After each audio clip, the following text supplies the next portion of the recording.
Kalau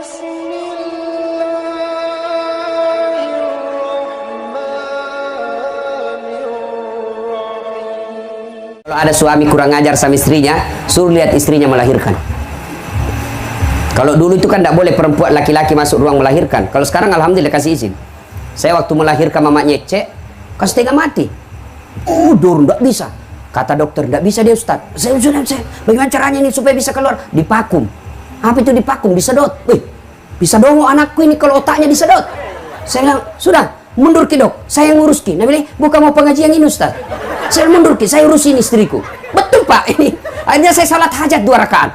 Saya salat hajat dulu 2 rakaat. Lalu saya salawat sebanyak-banyaknya. Lalu saya dorong. Keluar. Sejak itu, saya bilang kalau memang ada laki-laki yang tidak tahu harga istrinya, lihat itu istri melahirkan.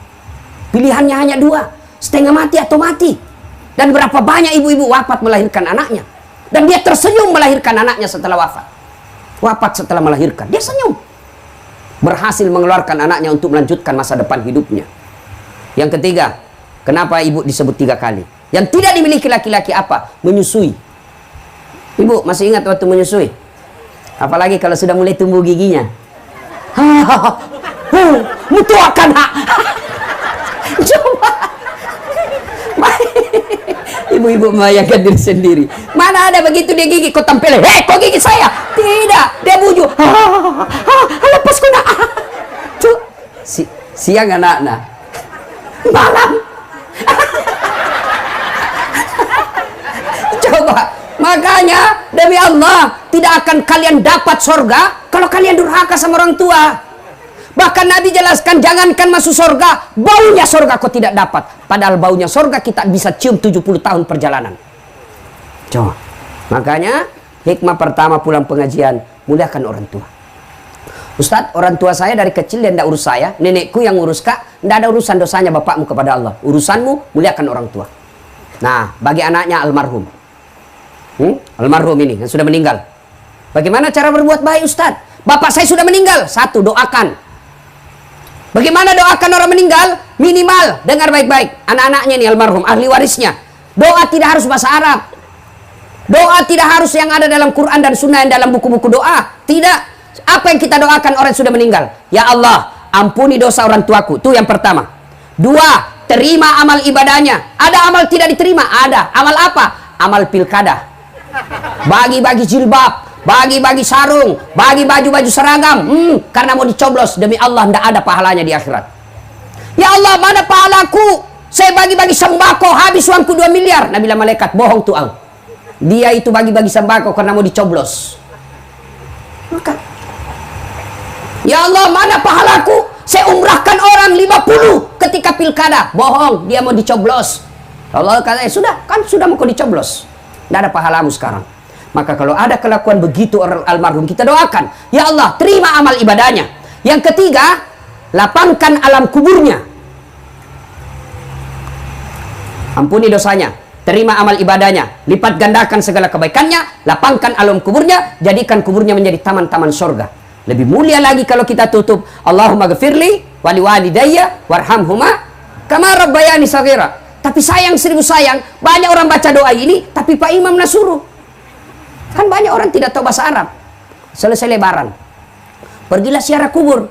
Pak Imam tidak tahu bahasa Arab, Pak Doja tidak tahu bahasa Arab, dia juga tidak tahu bahasa Arab. Ibu-ibu gaul, bajunya hitam, roknya hitam, kacamatanya hitam, payungnya hitam, pergi ziarah kubur. Oh, doakan mamaku. Duduk mak ibu, sama-sama mi duduk. Nah, baca mi di doa ini Pak Imam. Allahumma ghafirli, nah bilang ini Bu Amin. Amin. Wali walidayya, amin. Warhamhuma kama rabbayani shaghira, amin. Dalam hatiku, kasihannya ini ibu, dia kira mamaknya didoakan, padahal mamaknya Pak Imam nak doakan.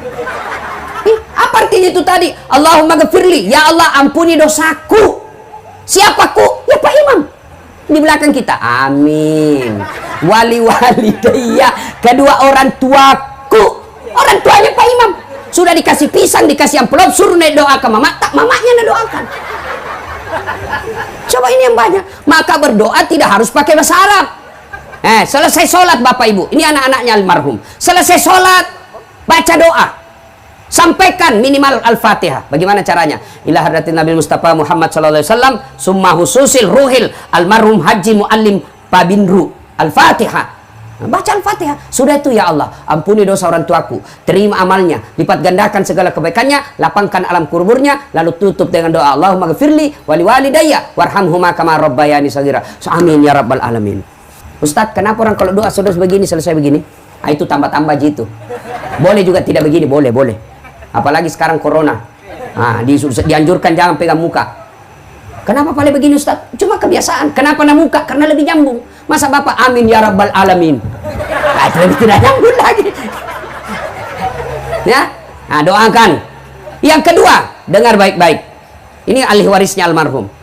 Yang kedua, kalau sudah meninggal bagaimana cara berbuat baiknya, Ustaz? Kunjungi karib kerabatnya, anak-anaknya almarhum. Setelah menuntut ilmu, lalu ditugaskan keluar daerah dan menetap di daerah tugasnya. Jangan sampai kau lupakan keluarga yang ada di Sopeng. Datangi saudaranya bapak, datangi nenek, mungkin itu kita datangi. Begitu cara berbuat baiknya kepada orang tua yang sudah meninggal. Yang ketiga, bersedekah atas nama keluarga. Misal almarhum, ada bajunya, ada dasinya, ada sarungnya, ada sepatunya, tinggal aja di rumah tidak ada yang pakai. Lebih baik kasih orang supaya dipakai. Selama dipakai itu barang, itu almarhum dapat kiriman pahala.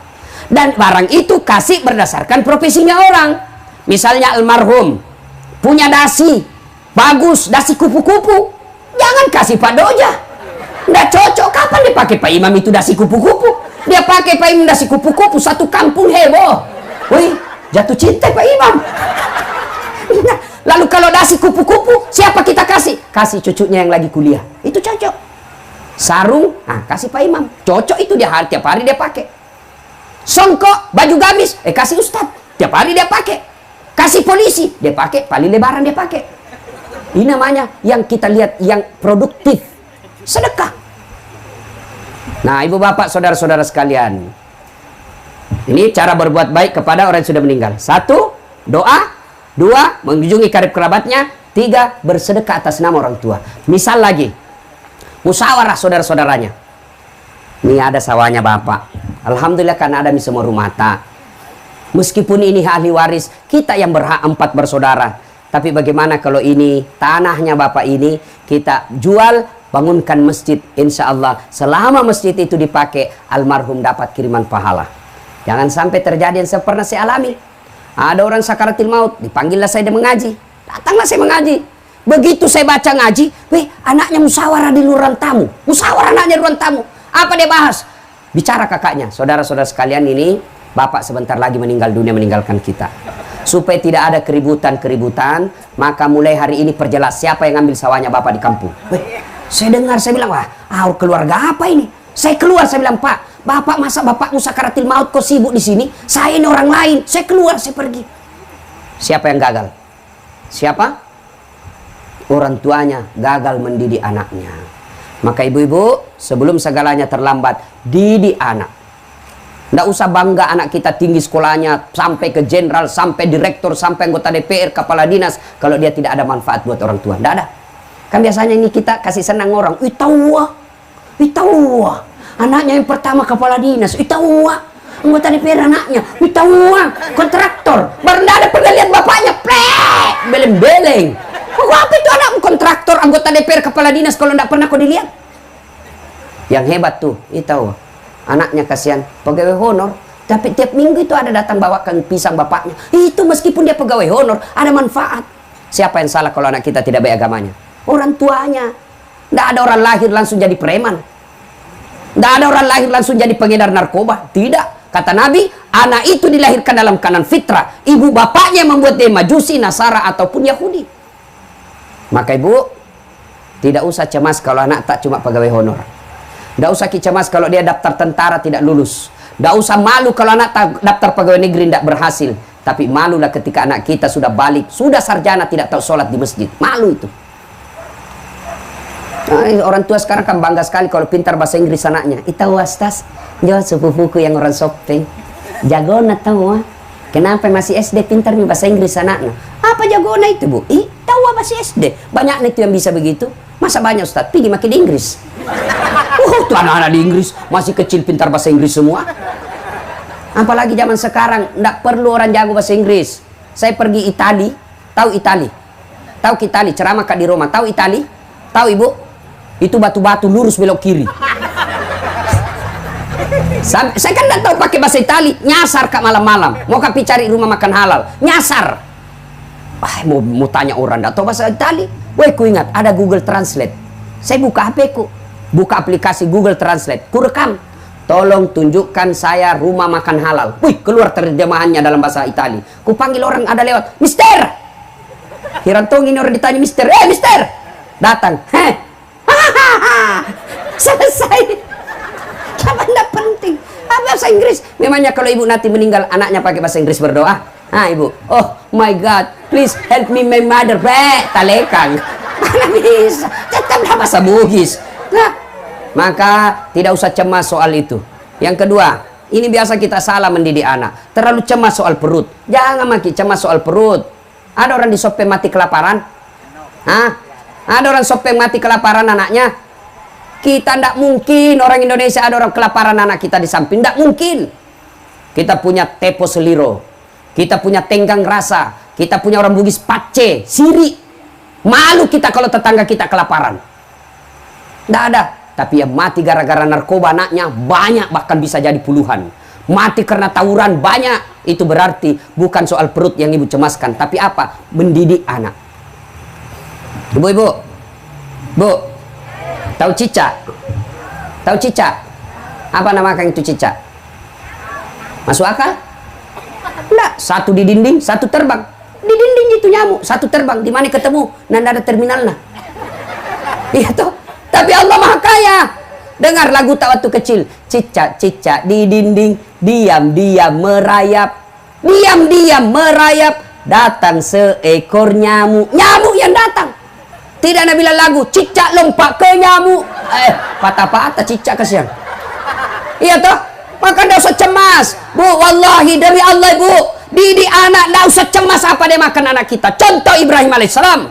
Ibrahim alaihissalam ketika usia senja, dia kumpul semua anak cucunya. Lalu beliau berkata, ya bunaya, ma ta'buduna min ba'di. Anakku, kalau saya nanti mati, siapa kau sembah nak? Yang diingatkan siapa kau sembah? Ni kamu sumpah kau mati kak nak. Tapi ibu-ibu zaman sekarang, bapak zaman sekarang, begitu dia sudah pensiun, ma ta'kuluna min ba'di. Nah, apa kau makan nanti kalau saya mati? Malu kita kalau anak kita tidak punya mobil. Malu kita kalau anak kita kerja hanya jual-jual bensin botolan. Malu kita kalau anak kita sudah dua anaknya tidak punya rumah. Tapi kita tidak malu kalau anak kita Ramadan merokok di pinggir jalan. Nah ini, kalau kita mau punya kekayaan paling berharga, didik anak. Bagaimana cara didik anak Ustadz? Ada dalam surah Luqman. Baca itu mulai dari ayat 16 dan seterusnya. Sudah dijelaskan di situ. Ya bunaya la tusyrik billah. Wahai anakku, jangan kau serikatkan Allah. Itu dulu yang pertama, akidah dulu.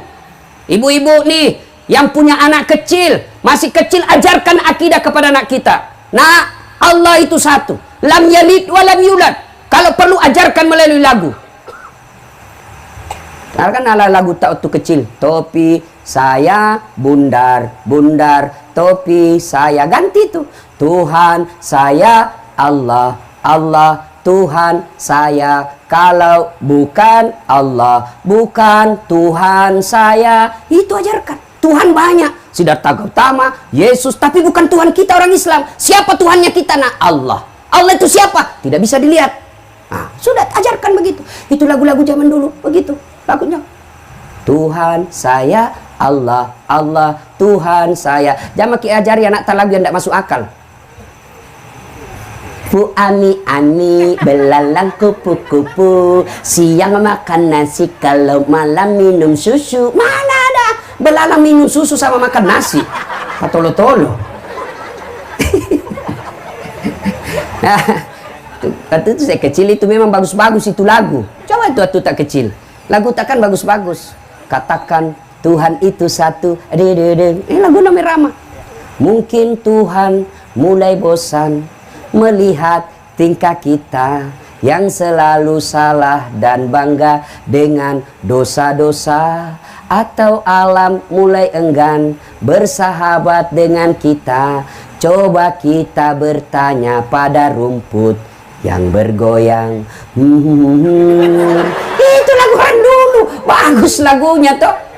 Sekarang lagunya anak-anak kita apa? Pulang-pulangku berbadan dua. Matampu li sudah cilaka.